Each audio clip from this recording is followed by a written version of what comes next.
Să fiu eu a dracu de noi pleca și eu să mă mări. Hai, ia-ți copilul și dă-i drum. Dă-i drumul. Bre, stai bre cu ea, Stai bre, cu mine. mamaie, te rog Ce eu mamaie, frumos. nicio mamaie. Bre, dacă nu m-ai lăsat să mă duc la școală, ia lasă-mă să mă duc la Păi ai serviciu, da? fost Hai. în stare de școală, îți mergea ție mintea la școală, ți-a mers mintea după smândăi, după bărbați. După smândăi. Stai cu fata. Să stau eu cu fata?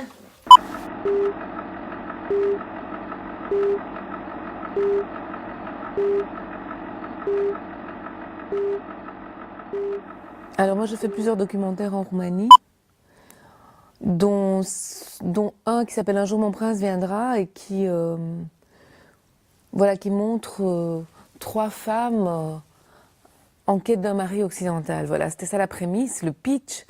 Mais j'ai surtout travaillé sur le fantasme, sur leur imaginaire. Donc j'ai pas montré les hommes. Et bon, c'est une réalité qui existe, en tout cas en Roumanie, où les gens veulent partir, travailler par ici, gagner plus d'argent. Et puis il y a le rêve d'explorer d'autres territoires, qui est très universel, je pense. Et Pamela est une héroïne qui le fait. Dragostea e importantă? Dar cum să nu? Să mă iubească. Mais la Roumanie est contrastée, c'est un grand pays, voilà, il y a les campagnes, les villes. Alors c'est vrai que moi je n'ai pas fait un film descriptif ni explicatif. Il y a des choix esthétiques, il y a des choix dramatiques. J'ai filmé dans un village qui ressemble, enfin, qu'on voit dans le film, quoi. Ce n'est pas un décor. Alors maintenant il y a des choix, il y a la neige qui dramatise fort les paysages, l'histoire. Ça, on a eu beaucoup de chance de pouvoir tourner en hiver, ce qui n'était pas prévu au départ. Et dans les villages ressemblent fort à ce paysage à la fois morne, c'est la plaine roumaine, c'est près de Bucarest, et avec quand même une identité forte au niveau social, au niveau du parler. Ouais. C'est peut-être pas la Roumanie qu'on imagine, mais elle existe aussi comme ça.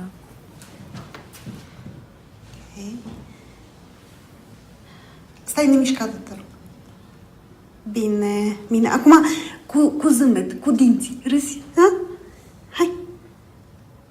Ok, așa.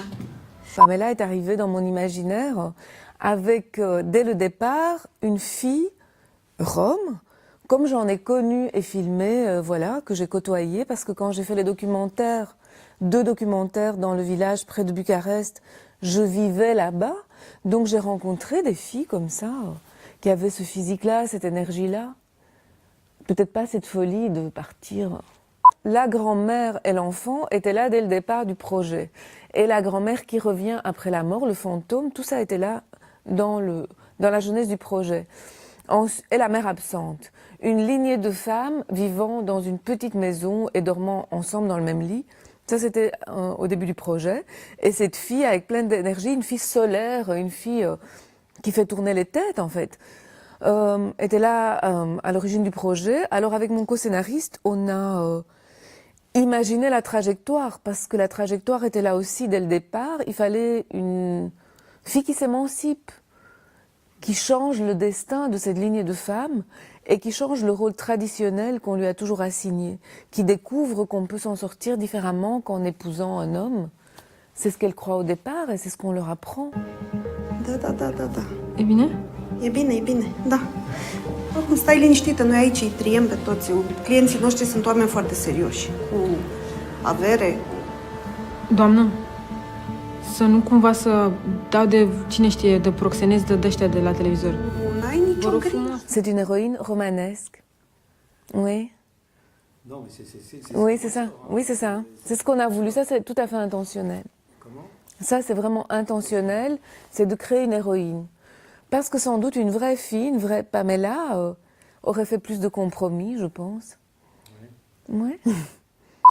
Ça, c'était une aventure, un processus qui a pris le plus de temps, je dirais. J'ai travaillé principalement avec une personne, un co-auteur belge, Laurent Brandenburger, et avec 2 co-consultants, disons, français. On a longtemps cherché ce qui était autour de Pamela. Les personnages étaient là très vite. Bruno, enfin tous les personnages, Marianne qui est l'amour d'enfance, la grand-mère, les personnages, leur manière de parler, leur caractère étaient là assez vite. Ce qu'on a mis plus de temps à trouver, c'était l'aventure en elle-même, quoi. Quand est-ce que... qu'est-ce qui va lui arriver? À quel point Bruno l'enferme ou pas? Jusqu'où il va dans cette mainmise qu'il a indirectement sur elle? Disons, les dosages ont été plus complexes à trouver. Surtout qu'il y avait un aspect moral dont on s'est vite rendu compte. Par le retour qu'on a eu, il a été très difficile d'imposer, dans les commissions par exemple, une femme qui abandonne son enfant. C'est quelque chose qui a été très difficile à faire passer. Moi, je voulais que ce soit une femme qui ait de l'humour aussi. Je voulais qu'elle me fasse rire. Et malgré ça, il fallait toujours justifier. On me disait, mais elle n'est pas assez misérable. Fallait toujours justifier son acte. Et moi, je voulais pas une fille misérable. Je voulais pas montrer... Bon, ils sont pauvres, c'est vrai. J'avais pas envie de filmer la misère. Je n'avais pas envie d'accentuer la pauvreté. C'était pas du tout le but du film. C'est pas un film descriptif.